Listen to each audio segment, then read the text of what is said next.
Hi guys! So for today's video, andito na naman ang Billet Queen nyo. Alam nga naman kayo, parang hindi kayo na grade 2. MA. So ayun dito guys, naglaro pala ako dito ng klase. Nagkagura na lang ako dito kasi wala namang nanonood kapag ibang heroes yung gamit ko. By the way, yung pinost ko po na about sa bakit mo deserve ng Starlight, eh legit po iyon. Naghahanap ako sa ating mga followers kung deserve mo pa talaga ng Starlight. Kaya yung mga messages nyo dyan sa baba ay aking iniisa-isa at binabasa talaga para malaman at mas makilatis pa natin yung mga taong deserving talagang bigyan. Alam ko kilala nyo ako pagdating sa mga giveaways na ganyan. Ginagawa ko talaga yung mga binitawan kong salita. Eh sino ba namang hindi maeenganyong magbigay sa ating mga solid na followers? Sa totoo lang, ako na yung nahihiya kapag nakikita ko yung profile niya na punong-puno ng contents ko. Kaya naman ako na yung kusang nag-a-approach sa kanya para suklian yung mga bagay na ganon. Kung alam nyo lang at followers ko na talaga kayo noon pa, ay nagsimula talaga ako sa wala. Sa natatandaan ko, ang una kong pag-giveaway noon ay nagbigay ako ng tag sa 10 pisong load. Nakakahiya pero at least kahit papano ay sa sarili kong pera naman yun kinuha. Pero kahit na ganon, grateful pa rin ako kasi nakakapag-share ako ng kahit contest sa inyo. Saka palagi niyong tandaan na hindi nyo kailangan ng mga giveaway para kayo ay palaging suportahan. Ang pinaka-purpose lang talaga ng giveaway ay para pasalamatan yung mga nanonood at taga-suporta natin. Kaso nakikita ko sa iba na inaabuso na talaga. Dahil nabibigyan mo, grabe nag-e-expect na talaga. Na kesyo hindi pa nagtatapos yung month, nasa na yung ganito ko, ganyan. Grabe ang kapal ng mukha.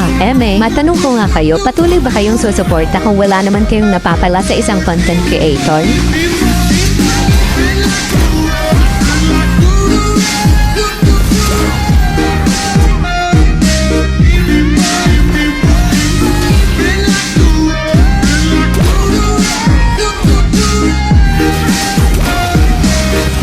So ayun guys, hanggang dito na lang ako. Kaya naman kung hindi ka pa nakafollow sa aking page, baka naman maraming salamat. Mwah!